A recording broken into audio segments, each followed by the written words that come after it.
नमस्कार, मैं दिव्यांशु डोसी स्वागत करती हूँ आप सभी का SWB हिंदी में। और आज के हमारे इस खास कार्यक्रम में जिसका नाम है खबर के परे।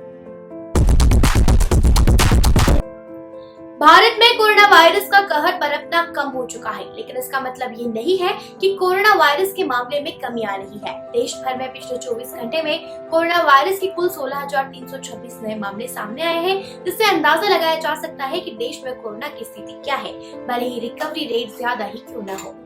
देश भर में पिछले 24 घंटों में कोरोना वायरस के कुल 16,326 नए मामले सामने आए हैं। इसके साथ ही देश में अब तक कुल कोविड संक्रमितों की संख्या बढ़कर अब 3,41,59,562 हो गई है। पिछले 24 घंटों में देश भर में कुल 6,066 लोगों की कोविड से मौत हो चुकी है। अब तक देश में कोविड से कुल 4,53,708 लोगों की मौत हो चुकी है।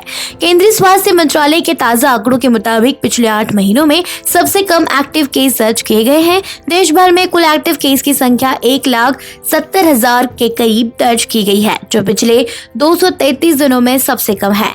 एक्टिव केस कुल संक्रमण का 1% से भी कम है। फिलहाल यह 0.15% है, जो मार्च 2020 के बाद से सबसे कम है। देश में फिलहाल रिकवरी रेट 98.16% दर्ज की गई है, जो मार्च 2020 के बाद से सबसे ज्यादा है। पिछले 24 घंटों में देश भर में 17,677 मरीज कोविड महामारी से स्वस्थ हुए हैं। अब तक देश भर में कुल 3,35,32,126 लोग इस महामारी को मात दे चुके हैं। देश में वीकली पॉजिटिविटी रेट 1.24% दर्ज की गई है, जो पिछले 29 दिनों में 2% से नीचे बना हुआ है। डेली पॉजिटिविटी रेट भी 1.20% रिकॉर्ड की गई है। यह भी पिछले 19 दिनों में से 2% से नीचे बनी हुई है। मंत्रालय के मुताबिक राष्ट्रीय टीकाकरण अभियान के तहत अब तक देश भर में कुल 101.30 करोड़ वैक्सीन की खुराक लोगों को दी जा चुकी है। पिछले 24 घंटों में देश भर में वैक्सीन की कुल 68,44,417 खुराक लोगों को दी गई है। पंजाब के डिप्टी सीएम सुखविंदर सिंह रंधावा का कहना है कि इस बात की जांच की जाएगी कि क्या पूर्व मुख्यमंत्री अमरिंदर सिंह से पिछले कई वर्षों से मुलाकात करती रही पाकिस्तानी पत्रकार अरूसा आलम के पाकिस्तानी खुफिया एजेंसी ISI से संबंध है या नहीं। इस पर सीएम ने कांग्रेस नेता पर पलटवार कर कहा कि रंधावा अब निजी हमले का प्रयास कर रहे हैं। डिप्टी सीएम ने कहा कि इस बात की जांच की जाएगी कि क्या आलम के ISI के साथ किसी भी तरह के संबंध है या नहीं, और पुलिस महानिदेशक को इस मामले को देखने को कहा गया है। सीएम ने कहा कि आलम केंद्र की अनुमति के बाद पिछले 16 वर्षों से भारत की यात्रा कर रही थी।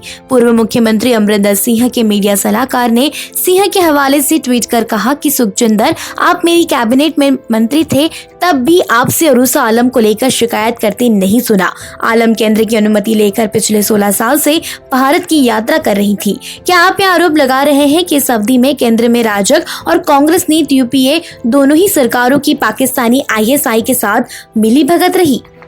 रंधावा ने दावा किया कि सिंह की लंबे समय से आलम के साथ मित्रता रही है और वे कई वर्षों तक भारत में रही और केंद्र सरकार ने समय समय पर उनके वीजा को बढ़ाया है।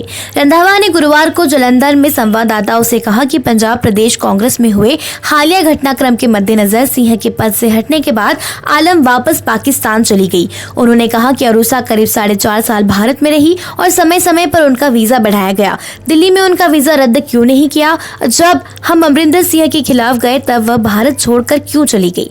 उप मुख्यमंत्री ने कहा कि मुझे लगता है कि इन सभी चीजों को जांच किए जाने की जरूरत है और कैप्टन अमरिंदर सिंह को भी इन सवालों के जवाब देने होंगे। इस पर पलटवार करते हुए सिंह ने कहा कि सुखजिंदर रंधावा, तो अब आप निजी हमले कर रहे हैं। 1 महीने पदभार संभालने के बाद अब आपके पास यही सब है लोगों को दिखाने के लिए। बरगारी और मादक पदार्थ मामलों को लेकर किए गए बड़े बड़े वादों का क्या हुआ? देश दुनिया की ऐसी खबरों को जानने के लिए देखते रहें SWB हिंदी। चैनल को सब्सक्राइब जरूर करें, वीडियो को लाइक जरूर करें, कमेंट करें, शेयर करें। ये वीडियो देखने के लिए आप सभी का धन्यवाद।